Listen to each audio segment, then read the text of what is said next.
Hi, Cloris. Hi Claire, How are how are you? you? Oh, I'm good. I have a little bit of a cold, so my voice comes across kind of nasally right now. But I've been on cold meds for so many days that I'm trying not to be on anymore. So now I kind of sound worse. But yeah, It'll go away. Just let it be. It's the whole thing about mindset that you have in your summit. totally. So I'm just going to read your bio at kind of the top of the hour, just so that folks who don't already follow your work have a sense of some of the stuff you do, and then we're going to dive in. Sounds great. Cloris Kylie Marketing MBA helps you build authority and attract the right clients so that you can create a magnificent business that produces positive impact and growing revenue. An influencer marketing specialist, Cloris has been featured on various television and radio shows, including the #1 podcast for entrepreneurs, Entrepreneur on Fire, which is a podcast I love. Cloris's articles have been published on websites with millions of followers, websites like Tiny Buddha, Mind Body Green, and Addicted to Success. Cloris's motto is "Reveal your magnificence" because she wants you to remember that your talent and ideas must be shared with the world. Check out more of Cloris's work at cloriskylie.com. Awesome. So Cloris, tell me the things I didn't just say. How did you get here? What have been some of sort of the key steps in your journey? Yes, thank you, Claire. And what happens is, we see all those things. Oh, yeah, she's doing so well, and it seems so easy, right? And it happens to with everyone you see out there, doing well, building a business, or having the life they want. But the truth is that it has taken a lot of work to get to where I am, and I think everybody who has achieved success can agree that it takes many, many steps and a lot of hard work and dedication to really get to where you want to be. I mean, it's interesting is it takes 10 years to become an overnight success, and when people see those results, they go, oh, it's so easy, or you start to feel bad about yourself, but you shouldn't, because again, you don't know what's happening behind the scenes. So. I totally agree with that. So what were some of those first things that happened to you or that you made happen as you look back at your journey?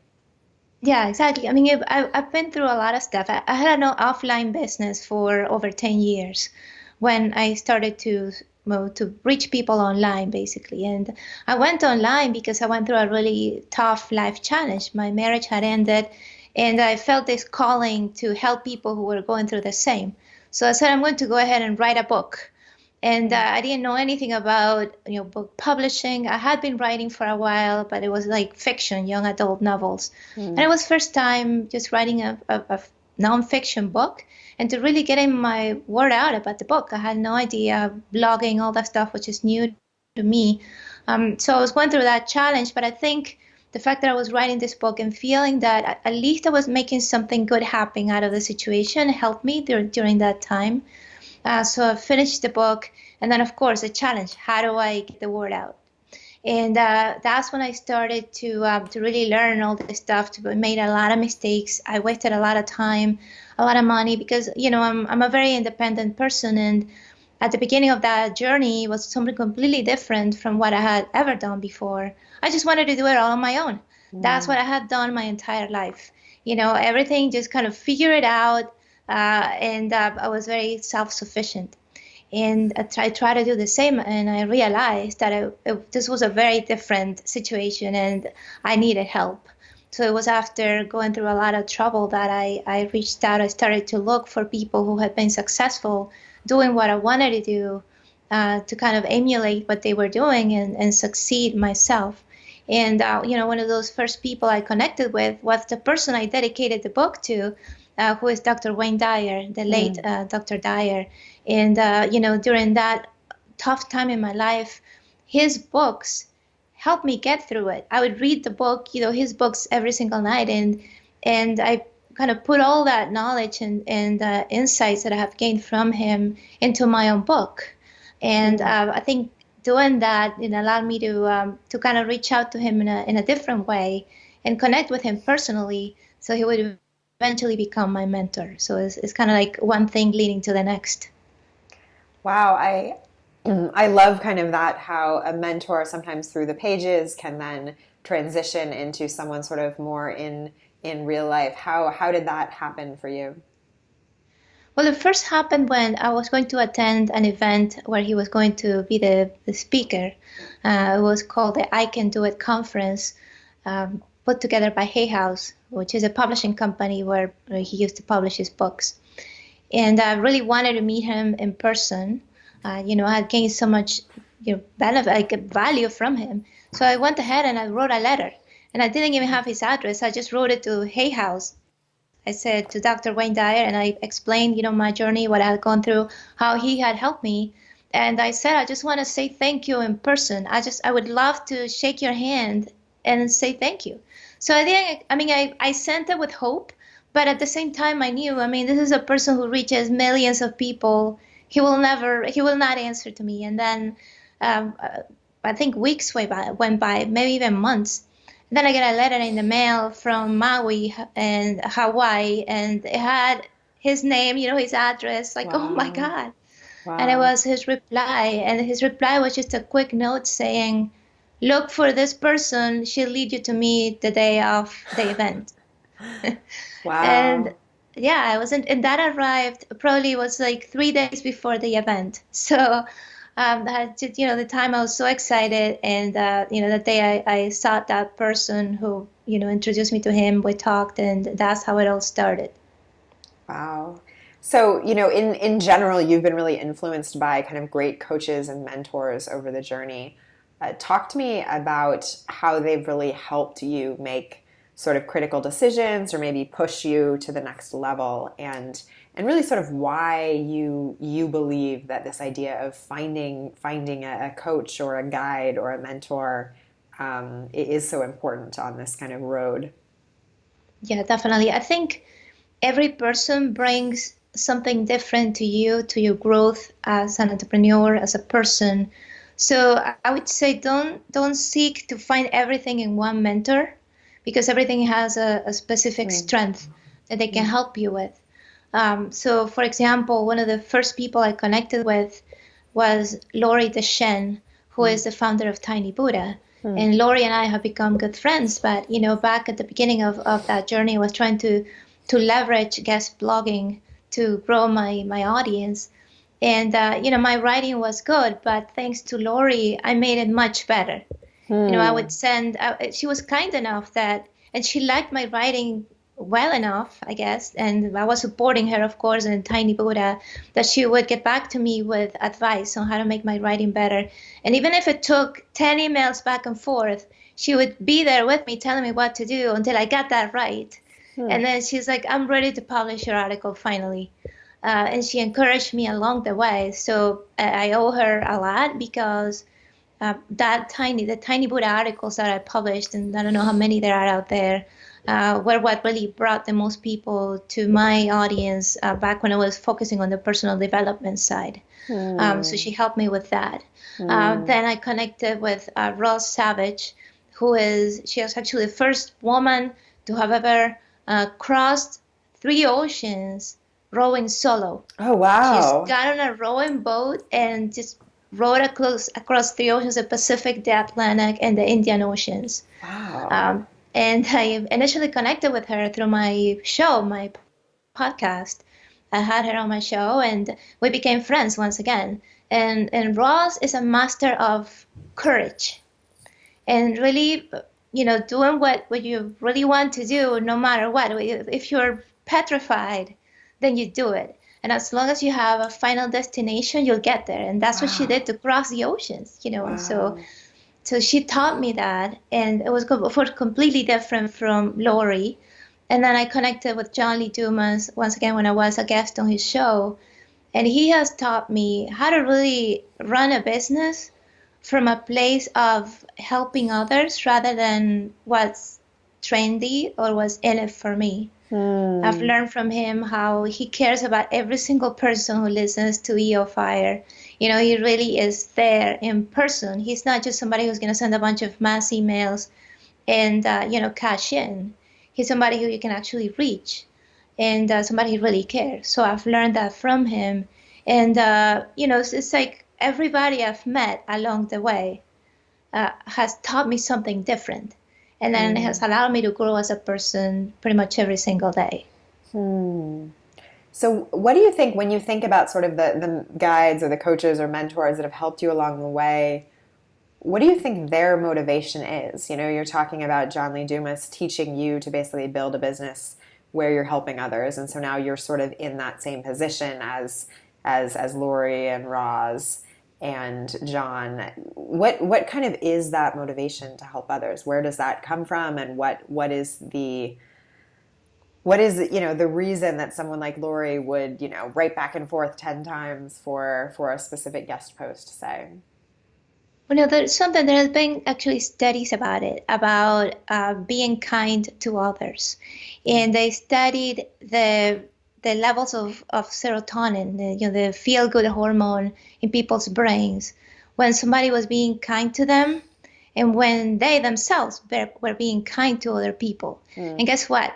When you were being kind to other people, your serotonin levels were even higher than when somebody was being kind to you. Wow. And in my mind, that's the reason, though. Like, we all have a drive to help others, and it's kind of like a selfish reason because we feel great. It feels great to help others. So I think all of us who are in this business, we want to help out. And it just feels so good when we see the results of that and people appreciate our help. So I think that's the number one reason, and that's why I help people. I just love to see them succeed. So one of the things you say is that you help other people reveal their magnificence. Tell me what this means. It's about letting people know that you have a gift and how they can benefit from that gift. It's to not just have a hidden. I always give the example of somebody who's great at baking chocolate chip cookies, and they just eat them in their basement or in front of the TV with their dog. The dog cannot eat chocolate, so it's just them eating the cookies, and nobody ever knows. But if you have this talent that can really help others, you have to share it with the world. It's kind of like your duty. So that's why I help entrepreneurs who have, this desire to have this expertise that can help others. I help them, get that message out, which is what I needed when I first wanted to share my message. So that's my mission now, just to help others who are in that spot. They have something to share and they really want to get it out into the world. How much of the time do you think that we don't realize kind of what that magnificence is? I mean, you must have encountered in your work people who don't know they have it, maybe? Yeah, it's true. And then even if they know they have it, there's a lot of self-doubt, because along the way, there are many people who will say, they will question you, or they will ask you when you're going to get a real job, things like that. Like, those comments, they start to kind of erode the confidence that you might have had at the beginning. So I think it's common for us, even if we know that we have a gift, to doubt it as we keep going. And especially for me, like when I was starting out and I didn't really have that support, that help, I was trying to do it all alone. That confidence suffered greatly. And it suffered so greatly that several times I thought about just quitting. It's like, I'll forget it. It was a bad idea, just, because it happens. So I think that's why it's so important that you get the support and the help you need from day one, because you will encounter people who will doubt your ability to succeed. And even if you know deep inside that you have what it takes, then that really affects you. So I would say from day one, get the help you need. And also, be sure that what you're doing really is something that you love, that you're passionate about, and that you're willing to work really hard for it. If you're motivated by things that are transient, that are just temporary, that they disappear, then you will get tired. You will just give up. So it has to be something that you're willing to work hard for, and just take it all the way. Did you know what that thing was when you started out, or how much transition has sort of your entrepreneurial journey seen? When I first started out my offline business, I didn't know. I was coming out of a corporate job. I knew I loved marketing, but it was just like doing marketing. I didn't know my true calling, and I started to help people. And that time it was college students and high school students. and just seeing their progress, seeing how they were getting the results they wanted, allowed me to progressively see, this took years, that I was really a teacher. That's what I was meant to do. My calling was to be a teacher. So when I wrote this book, I wanted to teach people. I wanted to teach people how to overcome the end of their marriage, how to, and that time was also reveal your magnificence, no matter what it was. And then, with the years, I really kind of realized that that's what it was. I just wanted to teach. But don't freak out if, you don't see what that gift is for, months. It could take a while. And I think as you grow as a person, then it becomes clearer and clearer. And that doesn't mean that it's static, that it will never change, because I have changed a lot. Like if I think of myself the way I am today and 5 years ago when I was writing that book, completely different people, okay? Different people. So I would say you change, you will change as a person, and then of course that calling will kind of adapt to how you are changing. So talk to me about the tension between the way you help others to do their best work, but then also try to kind of push them to stand on their own at the same time. It seems like a lot of times many of us can look to guides for support, but then kind of we don't want to go out on our own, or we don't feel the confidence to do that. How have you seen that sort of play out when working with other entrepreneurs? Well, it's common that at the beginning of the journey, especially, you lack that confidence. So you might not be kind of ready to take action on your own. You just want everybody else to do it all for you. Just tell me what to do. And even if you tell them what to do, they might kind of postpone taking that action. And that all comes from that thought in the back of our heads that says, you're going to fail. It's not going to happen. So instead of facing that possibility that you will fail, why don't you just wait a little bit? Wait for that, because it's something that kind of is seen as something negative, even though you don't perceive it, in a day-to-day basis. You might just think you're too busy. I'm just too busy to take action. I have to wait. The time is not right. So those things happen. What I make sure that my clients know is, well, first of all, this is what you got to do. But at the same time, I'm going to be there with you to make sure you do it, you learn it. And if you don't want to actually do the technical things on your own, then we'll work together to get you the help you need. So accountability is a big piece of my programs. And I think a big piece of you as an entrepreneur, somebody who wants to grow personally and in your business, to really find somebody to keep you accountable. Because it's common that even if you want to make things happen and you know how to make things happen, then some things will just fall through the cracks because of those beliefs that you don't even know you have. I love it. Cloris, can you tell me kind of what you're really focused on these days and where folks can learn more about your work? But right now, my focus is all on the book. I'm ready to launch, getting it all. I've written about 45,000 words, so I'm almost there with the first draft. Wow. And and then I'm growing. I have a group coaching program that I'm growing, and I'm planning on really giving it an angle that is more influencer marketing oriented, because since that's the strategy that has worked well for me, to really get my name out, to build instant authority, and to minimize the money I spend on ads. That I really want to focus on that. I want to teach that more. So I'm modifying the program to include more of that and to make it a perfect match with the book. So that's my focus right now. Yeah. I love it. Well, thank you so much for this. It was really great to talk with you. And yeah, I hope to talk again soon. No, thank you. It's an honor. Thank you.